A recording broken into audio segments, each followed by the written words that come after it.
বেশি ডাটা সম্বলিত কোনো একটি শিটে কাজ করতেছেন। তো কাজ করতে গিয়ে আপনার ধরেন যে কোনো একটি রো সিলেক্ট করে তারপরে তার ডান দিকের যে কলামগুলো আছে সেগুলো এক এক করে চেক করতে হচ্ছে। তো চেক করার জন্য আপনাকে কি করতে হচ্ছে, আপনি ধরেন সিলেক্ট করে একটা ইয়েলো মার্কিং করে নিলেন যাতে আপনি বুঝতে পারেন ডান দিকে যদি যখন যাবেন তখন যাতে বুঝতে পারেন যে আসলে রোটা আপনি কাজ করতেছেন যে রোতে সেই রোর আসলে ডান দিকের যে কলামগুলো সেটা কোনটা কোনটা আসলে।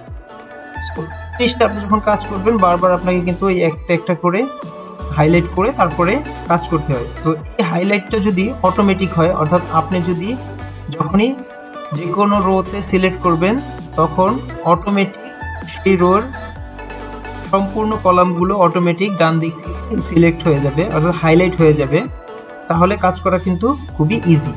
সো এই জিনিসটা আমরা কিভাবে করব? এই জিনিসটা করার জন্য আপনি প্রথমে হচ্ছে আপনার যে ডাটা আছে শুকনো ডাটাকে প্রথমে সিলেক্ট করে নেবেন। সিলেক্ট করার পরে আমরা চলে যাব হোম ট্যাবে। হোম ট্যাব থেকে কন্ডিশনাল ফর্মুলাতে চলে যাব। তো কন্ডিশনাল নিউ ফর্মুলা অর্থাৎ নিউ রুলে যাব। নিউ রুল থেকে দেখুন এখানে আছে use a formula to determine which cell to format. তো এখানে সিলেক্ট করার পরে এখানে আমরা ছোট্ট একটি ফর্মুলা লিখব, equal to cell first bracket colon দিয়ে রো ক্লোন কমপ্লিট করে ফার্স্ট ব্র্যাকেট কমপ্লিট করলেন, আবার লিখলেন ইকুয়াল টু রো, এরপর ফার্স্ট ব্র্যাকেট এবং সেকেন্ড ব্র্যাকেট দিয়ে ক্লোজ করে এখানে ফরম্যাটের জায়গায় কালার চুজ করে দিব। তো ফিল থেকে কালার চুজ করে দেব, ধরেন এখানে আমি আপনি যে কালার চুজ করবেন সেই কালারটাই কিন্তু এখানে হাইলাইট হবে সেই কালার দিয়ে। তো আমি কালার চুজ করে দিলাম, ওকে করলাম। আচ্ছা, এখন যেটা হচ্ছে এখন আমাকে কি করতে হবে, শিটের উপর রাইট বাটন ক্লিক করতে হবে। ক্লিক করে এখান থেকে ভিউ কোডে ক্লিক করবেন। ভিউ কোডে ক্লিক করার পর জেনারেল থেকে ওয়ার্কশিট সিলেক্ট করবেন। ওয়ার্কশিট সিলেক্ট করার পরে এখানে ছোট্ট একটি কোড টাইপ করতে হবে,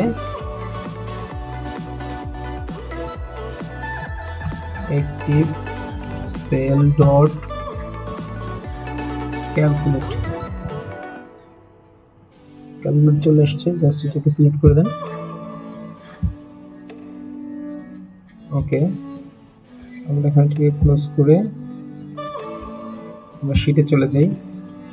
শিটে চলে আসার পরে দেখুন আমি যদি একটি এখান থেকে যে কোনো একটি রো সিলেক্ট করি তাহলে কিন্তু অটোমেটিক আপনার যে হাইলাইটের যে অপশনটা আছে, অর্থাৎ আপনার কিন্তু সেই রোর ডান থেকে বাম দিক থেকে ডান দিক পর্যন্ত হাইলাইট হয়ে যাচ্ছে। সো আপনি কিন্তু ইজিলি বুঝতে পারলেন যে আপনি যদি বি কলামের একটা রো সিলেক্ট করেন সেক্ষেত্রে কলামের ওই রোটা আসলে কোন ঘরের, তাহলে কিন্তু আপনি ইজিলি হাইলাইটিং এর মাধ্যমে বুঝতে পারতেছেন।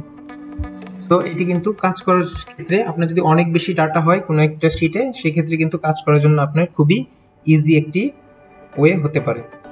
তো আশা করছি ভিডিওটি ভালো লাগছে, ভালো লাগলে অবশ্যই লাইক দিবেন, কমেন্ট করবেন এবং বেশি বেশি করে শেয়ার করতে ভুলবেন না। তো ধন্যবাদ সকলকে, আজকে এই পর্যন্ত বিদায় নিচ্ছি। আসসালামু আলাইকুম ওয়া রাহমাতুল্লাহি ওয়া বারাকাতুহু।